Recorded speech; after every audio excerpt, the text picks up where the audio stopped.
Como vimos en la primera parte, los estudiantes de la Biblia tuvieron que demostrar gran fe para liberarse de la oscuridad impuesta por siglos de prácticas religiosas falsas, pero tendrían muchas otras dificultades.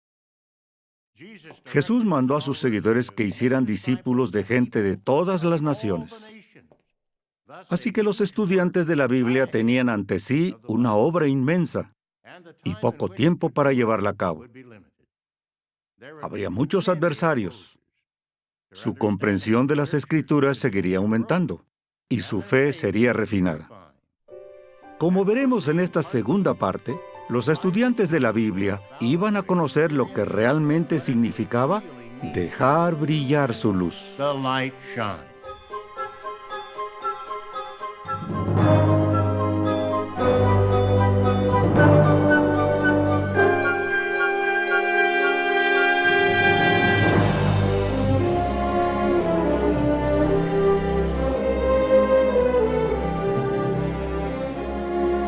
Para el año 1922, los estudiantes de la Biblia habían logrado extraordinarios progresos.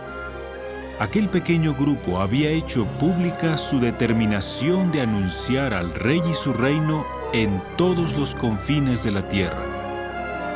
Y para difundir estas buenas nuevas, adoptaron el principal método respaldado por la palabra de Dios: ir de casa en casa. Recuerdo que mis padres hablaban del énfasis que se daba a la obra de dar testimonio, de la necesidad de visitar a las personas en su hogar. Ese era el mejor método para hablar con ellas. Algunos hermanos ya lo entendían así, pero la mayoría no. La predicación de casa en casa pronto se convirtió en su sello distintivo. Buenos días, le traemos un mensaje muy importante. Pero también emplearon otros métodos para proclamar su mensaje. Por ejemplo, a solo 2 años de iniciarse la transmisión radiofónica comercial, el hermano Rutherford pronunció el primero de sus muchos discursos por radio.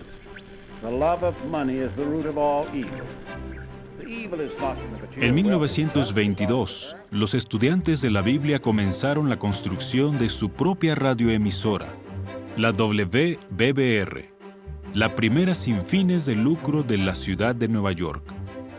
Era un modo estupendo de llegar a muchísimas personas. Entre nosotros aún hay hermanos que oyeron por primera vez el mensaje del reino escuchando la emisora WBBR. En los años 30, más de 400 emisoras de todos los continentes retransmitían el mensaje de los estudiantes de la Biblia. Otro instrumento para difundirlo fue el automóvil con altavoces.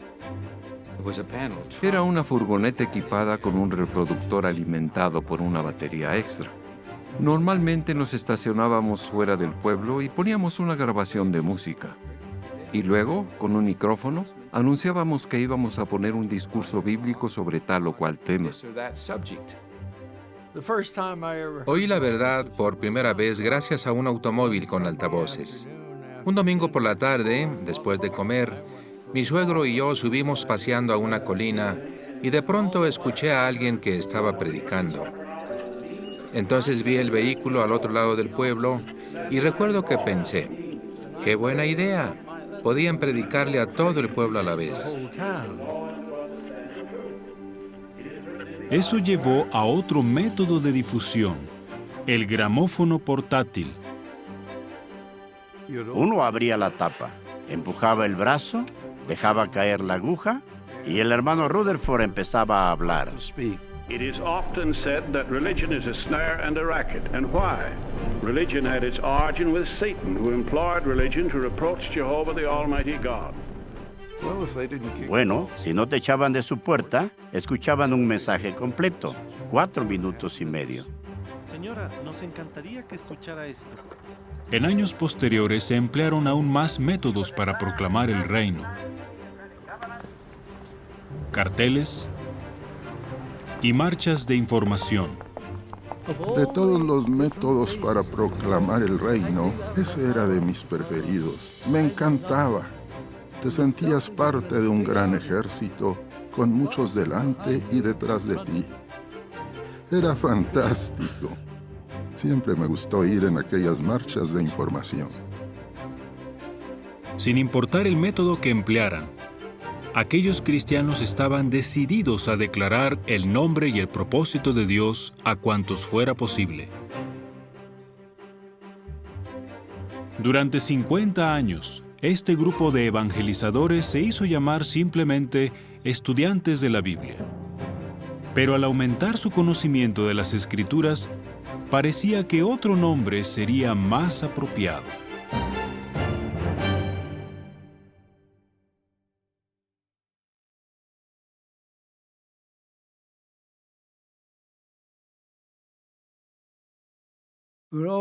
Nos llamábamos simplemente estudiantes de la Biblia, y de algún modo el hermano Russell alentaba eso.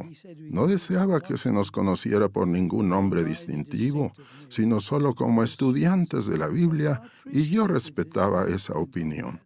Pero el problema fue que la gente empezó a llamarnos russellistas y rutherfordistas, y para colmo, el mismo término cristianos resultaba confuso. Mucha gente decía que era cristiana, pero no tenía idea de lo que eso significa. La cuestión de su identidad se trataría en una asamblea de 7 días en Columbus, Ohio, en 1931. En la portada del programa se veían las intrigantes letras JW. Al comentar Isaías 43:10, el hermano Rutherford presentó una resolución. Amamos mucho al hermano Charles Russell y con gusto reconocemos que el Señor lo usó y bendijo mucho su labor, pero no podemos consentir que se nos llame russellistas. La Watchtower Bible and Tract Society y la Asociación Internacional de Estudiantes de la Biblia solo son nombres de corporaciones. Nosotros somos siervos de Jehová Dios, comisionados a hacer una obra en su nombre. Por lo tanto, declaramos que somos testigos de Jehová.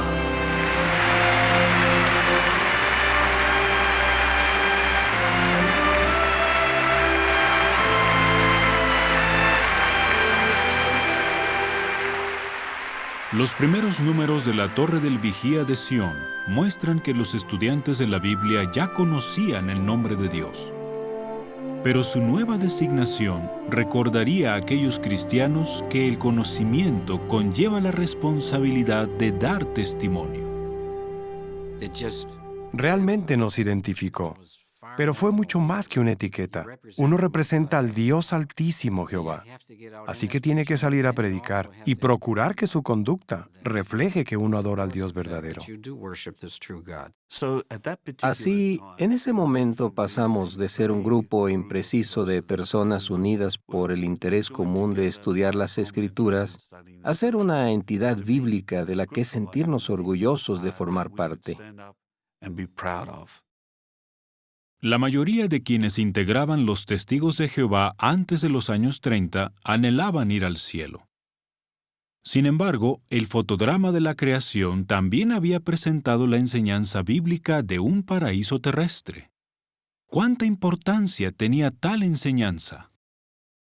En 1935, en una asamblea histórica, Rutherford explicó que la grande muchedumbre del capítulo 7 del Apocalipsis es un grupo de personas con esperanza terrenal.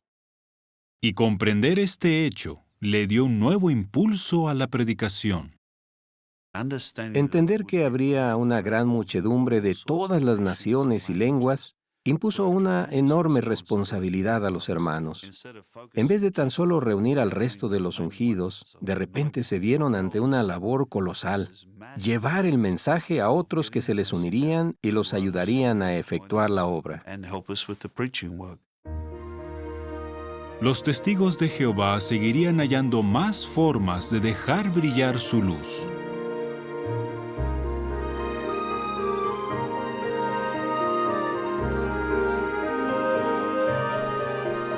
Pero un aspecto de su mensaje no siempre fue bien acogido.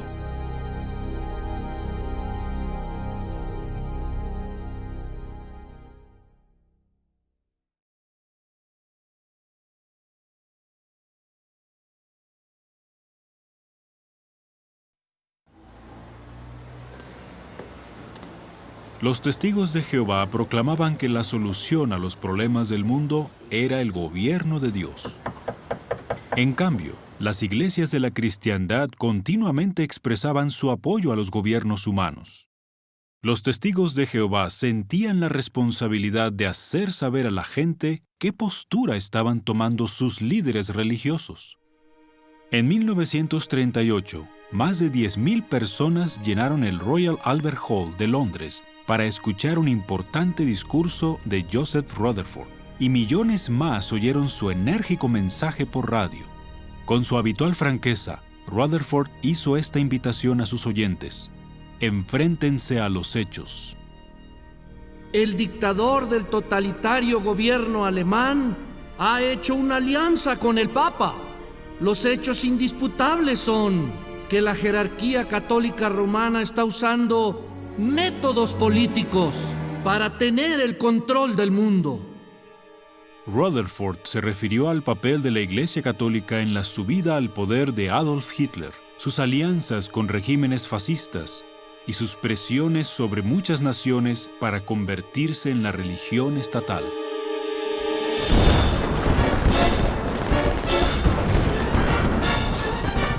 Cuando en 1939 estalló la Segunda Guerra Mundial, prácticamente todas las religiones organizadas enviaron a sus miembros al combate. Católicos franceses y estadounidenses mataron a católicos alemanes e italianos.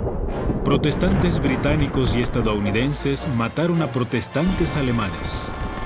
Los testigos de Jehová dejaron bien claro que ellos no participarían en la contienda. La revista The Watchtower del 1 de noviembre de 1939 preguntó: ¿cómo puede alguien que está dedicado a servir al reino de Dios apoyar un lado u otro de un conflicto entre facciones del mundo? Definió lo que la neutralidad significa. No somos pacifistas. Jehová no es pacifista, ni su Hijo Jesucristo. Y en lo que respecta a apoyar alguna causa, estábamos completamente a favor del reino. De modo que no podíamos implicarnos en ninguna disputa de este mundo ni apoyar sus guerras. Debido a esta postura, sufrieron maltrato, tanto por parte de gobiernos dictatoriales como democráticos del mundo entero. Esto es algo fundamental para los siervos de Jehová. Ellos no son en absoluto parte del mundo. Deben ser estrictamente neutrales en cualquier conflicto entre las naciones. No hay otro pueblo que sea completamente neutral respecto al mundo, pero el pueblo de Jehová sí lo es. Quienes se declaraban cristianos y no eran neutrales, y que en algunos casos hasta se hacían eco de las enseñanzas de Hitler, fueron denunciados por los testigos de Jehová. En su revista Consolación, compararon discursos emitidos en Estados Unidos por el sacerdote radiofónico Charles Coughlin de la Iglesia Católica y los escritos por el ministro de propaganda de Hitler, Joseph Goebbels. Las expresiones eran prácticamente idénticas. Las simpatías de Coughlin por los nazis se denunciaron repetidas veces en las páginas de esa revista. Pero a este no le gustó nada esa publicidad. Sus partidarios irrumpieron en el auditorio Madison Square Garden de Nueva York y se pusieron a vociferar durante un discurso de Rutherford titulado Gobierno y Paz.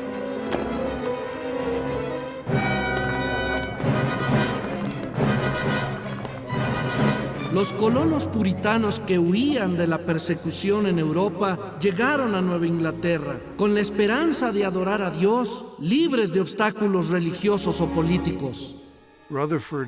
En medio del discurso, los partidarios de Coughlin se pusieron a gritar: ¡Hey Hitler! ¡Viva Franco! ¡Muera el maldito Rutherford! Y empezaron a arrojar cosas al estrado. El hermano Rutherford comprendió lo que pasaba y dijo: No, today the Nazis and Catholics would like to break up this meeting, but by God's grace cannot do it.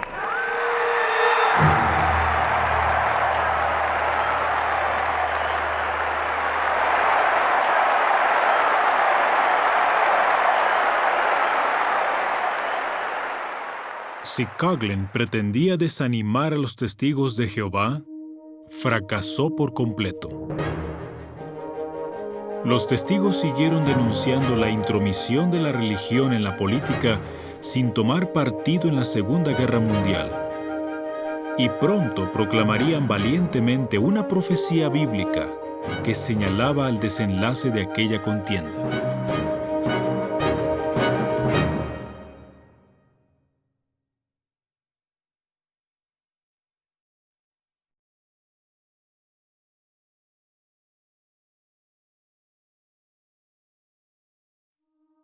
Era el año 1941. Tras haber estado a la vanguardia de la obra durante 25 cruciales años, Joseph Rutherford, gravemente enfermo, hizo su última aparición pública. Murió el 8 de enero de 1942. En ese momento había 51 naciones que habían restringido la obra de los testigos de Jehová. La Segunda Guerra Mundial estaba en su apogeo. Algunos pensaron que aquellos sucesos conducirían al Armagedón. Pese a ello, en 1942, Nathan H. Knorr, designado para relevar al hermano Rutherford, habló en una asamblea de una profecía bíblica que indicaba que primero debían ocurrir importantes acontecimientos. Esta guerra internacional no es la batalla del gran día del Todopoderoso. Según las Escrituras, antes del Armagedón, cierta paz vendrá. No se vislumbraba la paz y aún así dijimos, ¿paz será duradera? Knorr centró su discurso en Revelación 17:8, que indica que una bestia salvaje simbólica llegaría a existir.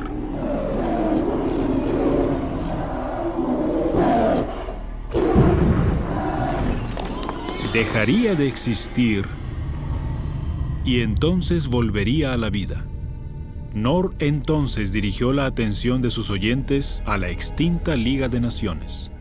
La Liga se encuentra en un estado actual de suspensión y debe ser reanimada para volver a vivir. Ahora está en un abismo de inacción y de ineficacia. Ya no es. ¿Continuará la Liga en el abismo? De nuevo la Biblia contesta: la Asociación de Naciones se alzará de nuevo. Esa asociación en verdad se alzó 3 años después con el nombre de Naciones Unidas. No sabían que así se llamaría y nosotros no decimos tal cosa, pero sabían que saldría. Eso indicaba que habría un periodo de paz tras la Segunda Guerra Mundial. Después de aquella asamblea, los precursores vimos que teníamos que enseñar a las personas, educarlas con las Escrituras e integrarlas en la organización. Y basándose en gran parte de su entendimiento de esa profecía bíblica, en ese mismo año de 1942, los testigos de Jehová tomaron medidas para expandir su obra de predicación. No se nos ocurrió pensar, bueno, vamos a detener la obra. No, se nos abría la oportunidad de dar un grandioso testimonio. ¿Por cuánto tiempo? Ninguno de nosotros lo sabía. Primera de Pedro 3, versículo 15. A fin de preparar a los testigos para este nuevo campo, Knorr y su equipo proyectaron la creación del Colegio Bíblico de Galaad de la Watchtower, que capacitaría a ministros de tiempo completo para ser misioneros. Que hay en vosotros, empero con mansedumbre y temor. También proyectaron el curso en el ministerio teocrático que adiestraría a los ministros para defender personalmente sus creencias. ¡Qué excelente demostración! Podían hablar desde el corazón, abrir su Biblia y enseñar los textos. Ahora estarían capacitados para representar a Jehová de un modo mucho más efectivo. Esta educación no solo ayudó a los testigos a superar el miedo a hablar en público, también fortaleció a las congregaciones y preparó a los hermanos para dar un valeroso testimonio en un marco diferente.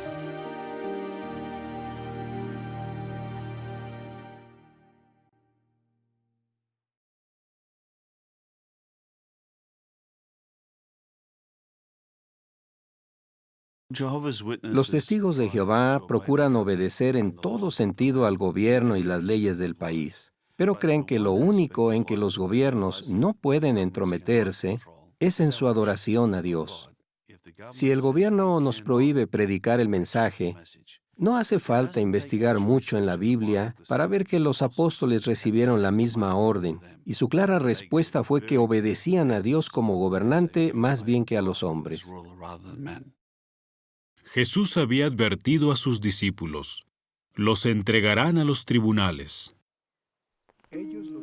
Mientras predicaban de casa en casa, Newton Cantwell y sus hijos fueron arrestados por llevar a cabo su ministerio sin permiso estatal. Los testigos apelaron la sentencia. Sin ser rebeldes, pero diciendo de forma pacífica: no, Jehová nos ha mandado a hacer esto, y no le vamos a pedir a ningún ser humano permiso para hacer lo que Jehová nos ha ordenado. Tras 2 años de litigio, el tribunal falló a favor de los testigos de Jehová. Pero apenas 2 semanas después, el Tribunal Supremo dictó sentencia en otro caso relacionado con los testigos de Jehová y el saludo a la bandera. Aunque respetamos la nación y lo que la bandera representa, consideramos que realizar un acto de devoción o adoración a una bandera es lo mismo que adorar a un ídolo. Miles de escolares testigos fueron expulsados por no saludar la bandera. Entre ellos, William y Lillian Govirus. Los testigos llevaron el caso a los tribunales. Entonces llegó el juicio y sentíamos mucho miedo. Levante la mano derecha y ponga la izquierda en la Biblia. ¿Jura ante Dios decir la verdad, toda la verdad y nada más que la verdad? Lo juro. Bill fue el primero en subir al estrado. Le preguntaron: ¿por qué no saludas la bandera? Y citó de Éxodo 20. Luego me tocó a mí y dije: la Biblia es clara en 1 de Juan 5:21. Hijitos míos, guardaos de los ídolos. Los tribunales inferiores fallaron a favor de los testigos de Jehová. Se levanta la sesión. Pero el Consejo Escolar apeló al Tribunal Supremo. El 3 de junio de 1940, el Tribunal Supremo falló contra los testigos por 8 votos a favor y 1 en contra. Eso avivó las llamas de la intolerancia por todo el país. Pocos días después de aquella decisión, el Salón del Reino de Kennebunk en Maine fue incendiado. En Illinois, una multitud violenta atacó a los testigos mientras predicaban, volcó sus automóviles y destruyó sus publicaciones. En Winsboro, Texas, el testigo Oscar Pillars fue atacado por una multitud determinada a hacerle saludar la bandera.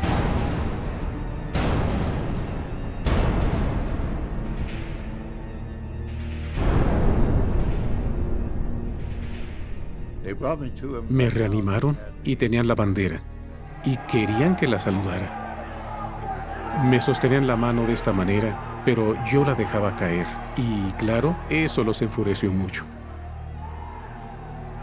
Pasaron una cuerda por encima de un tubo y lo alzaron colgado por el cuello.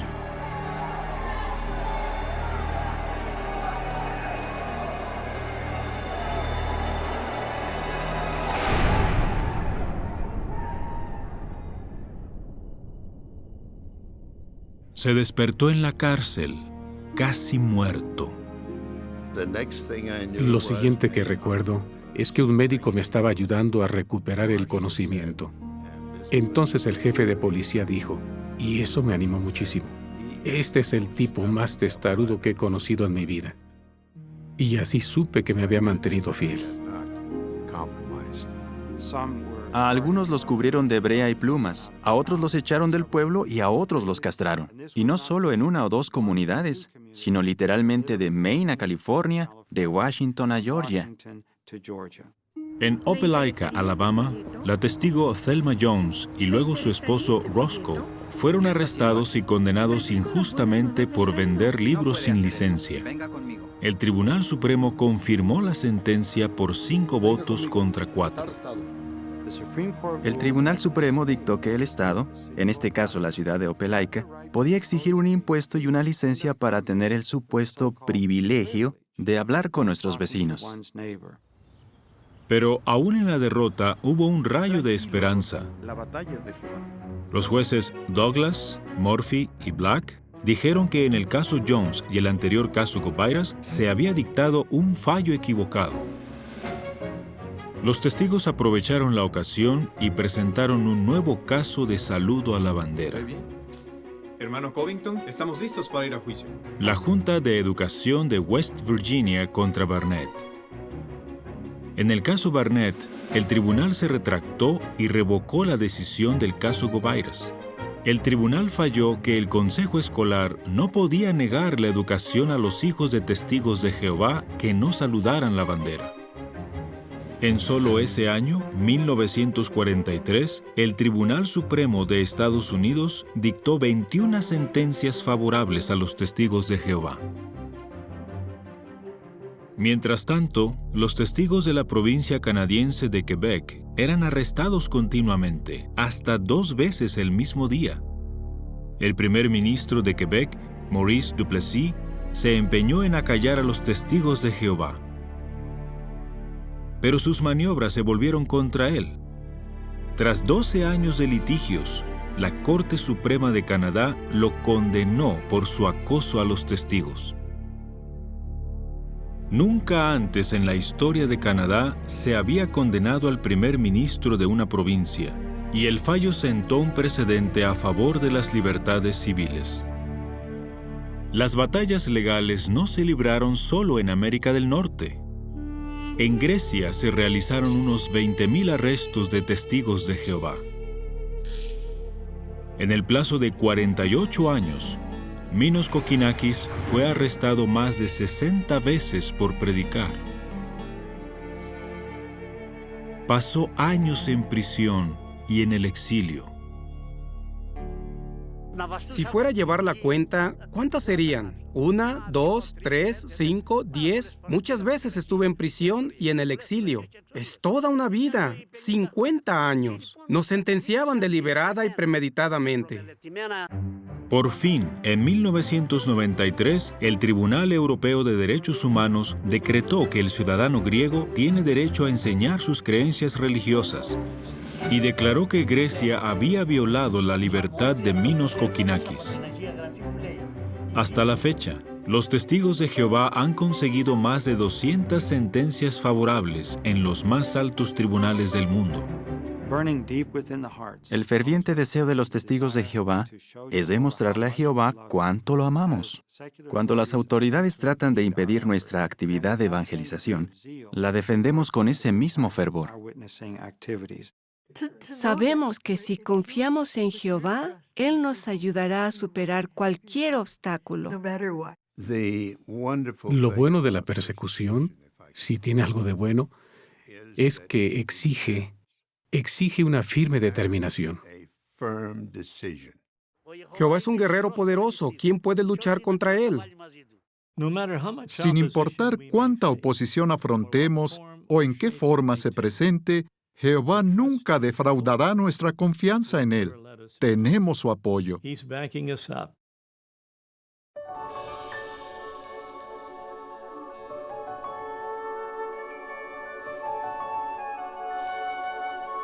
En medio de las batallas legales y la persecución, los testigos de Jehová estaban teniendo un asombroso crecimiento.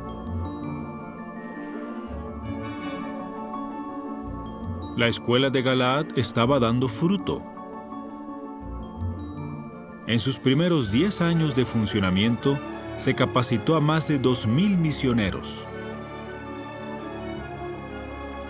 Y el número de testigos de Jehová se cuadruplicó. En África, al cabo de solo 11 años de comenzar la escuela de Galaad, el número de testigos había pasado de 10,000 a 80,000. El mensaje también echó raíces en el lejano oriente. Cuando los misioneros de Galaad llegaron a Japón en 1949, el número de testigos no llegaba a 10. Pero en menos de 50 años, la cifra superaría los 200,000. Es obvio que eso no se debe a esfuerzos humanos, sino al Espíritu de Jehová. Es cierto que Él se vale de seres humanos. Él bendice lo que hacen, pero es Dios quien lo hace crecer. En todo el mundo, los testigos de Jehová estaban predicando en 143 países.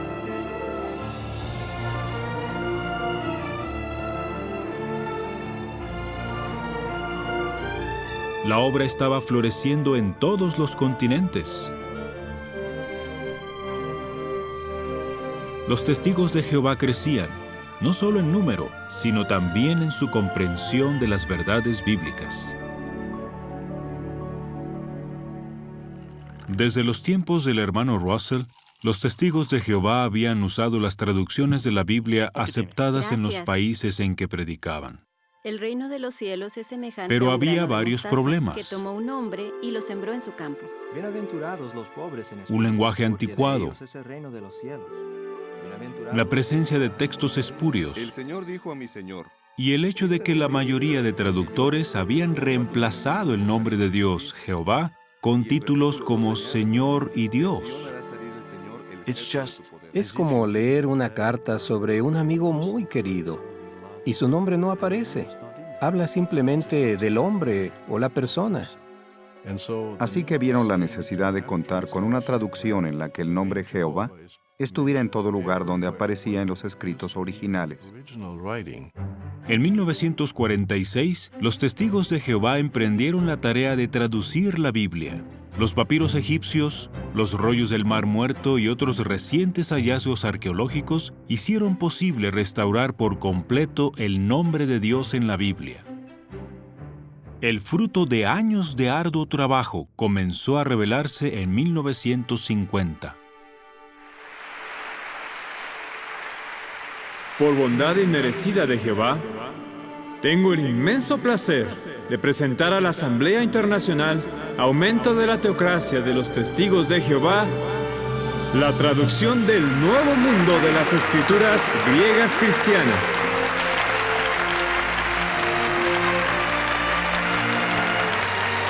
La traducción del Nuevo Mundo es la primera en verter el nombre divino uniformemente, desde Mateo hasta Apocalipsis, 237 veces. Restaurar el nombre de Dios a los lugares de donde había sido eliminado disgustó a muchos críticos. ¿Pero no pueden hacer eso?, objetó un crítico. El comité, en su prólogo de 29 páginas, demuestra que sí se puede hacer, sus razones, y así lo hace.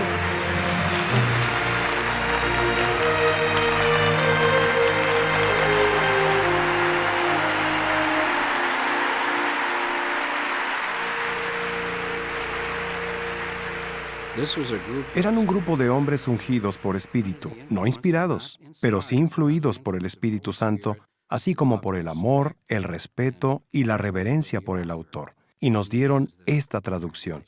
Así que cuando uno la estudia, se nutre de la mente de Dios. Tras la Segunda Guerra Mundial, las naciones comenzaron a recuperarse en sentido económico, pero no espiritual ni moralmente. Los testigos de Jehová tomaron medidas para que su conducta concordara con las normas bíblicas. Desde 1945 han obedecido el mandato bíblico de abstenerse de sangre. En los años 50, mientras la gente se volvía más tolerante con las relaciones sexuales fuera del matrimonio, los testigos sostuvieron que tal conducta debe evitarse. En ese entonces se indicó que uno no podía tener ningún puesto de responsabilidad en la congregación si no tenía una buena posición ante Dios. Bueno, recuerdo que algunos hermanos dijeron, eso no va a funcionar, no va a haber suficientes superintendentes. Pero Nor y otros hermanos con responsabilidades decidieron que íbamos a defender las normas bíblicas costara lo que costara. Desde 1952, los testigos de Jehová han puesto en práctica la enseñanza bíblica de expulsar de la congregación a quienes practican lo que Dios condena. Y en 1973, cuando mucha gente consideraba que el hábito de fumar era asunto de decisión personal, los testigos lo rechazaron como una forma de drogadicción. Estuvieron dispuestos a apoyar estas normas bíblicas, aunque eso suponía ir contra la corriente. Claro, si rebajaban la norma, tal vez podrían atraer a muchas más personas. Pero el principal interés de Jehová nunca han sido las cifras, sino la calidad de sus fieles. Solo 8 sobrevivieron al diluvio. Eso indica qué piensa Jehová de los números. Nunca rebajaremos las normas bíblicas. Un poco de levadura fermenta toda la masa. Y cuando alguien viene al salón del reino, queremos que esté seguro de que somos un pueblo limpio, no solo físicamente, sino ante todo espiritualmente.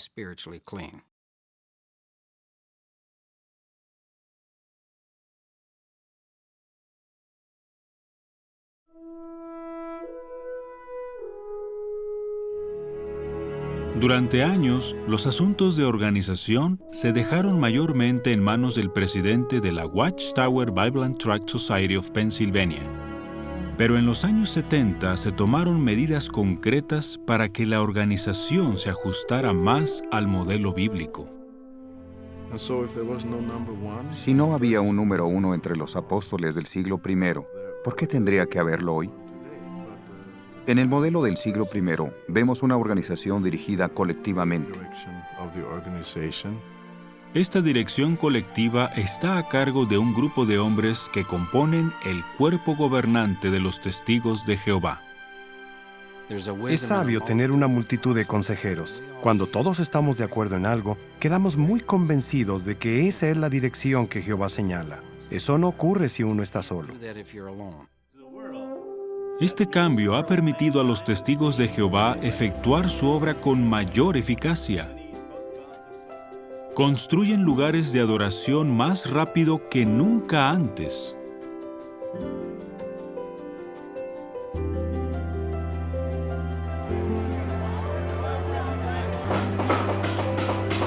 Producen publicaciones bíblicas en más de 500 idiomas.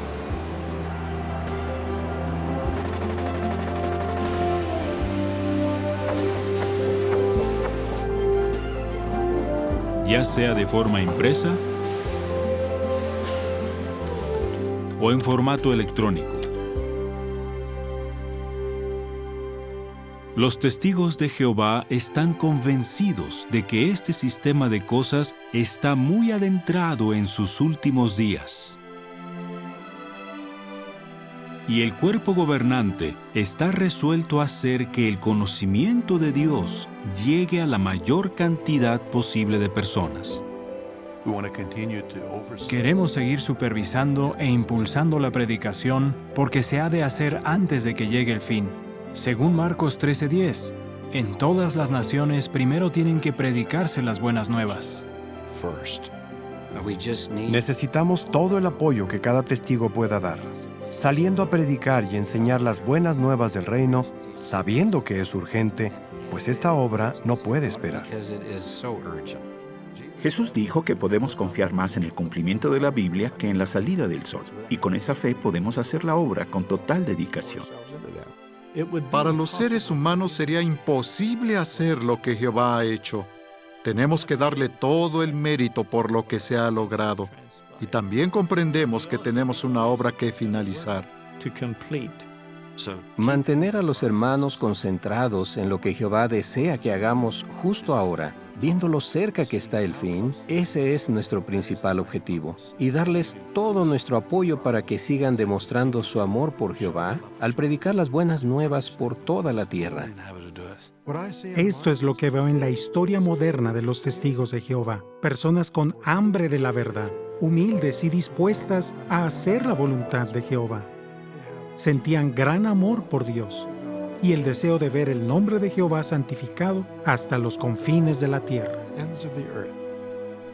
Lo que empezó siendo un puñado de estudiantes sinceros de la Biblia se ha convertido en un pueblo de millones de predicadores en toda la tierra.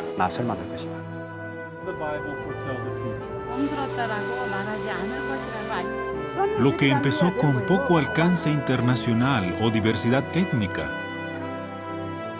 se ha convertido en una hermandad mundial.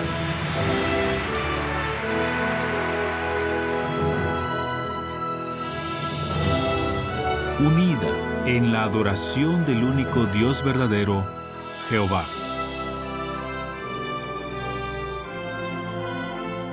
La educación bíblica sigue siendo el medio por el que reciben la luz. ¿Se dan cuenta de que lo que aprenden de la Biblia hoy fortalecerá su fe en los días por venir? Quienes aceptan la luz se hacen discípulos. Como verdaderos discípulos, los testigos de Jehová han tenido que soportar muchas dificultades.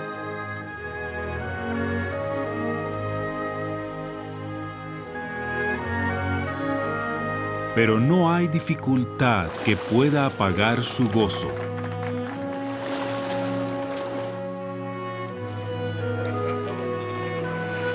Su perseverancia frente a toda clase de pruebas demuestra que su fe está bien fundada y que el Dios al que adoran de veras existe.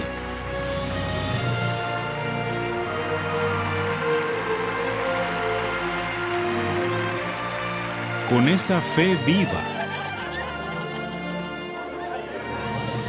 y corazones radiantes de gozo, los testigos de Jehová seguirán dejando brillar su luz.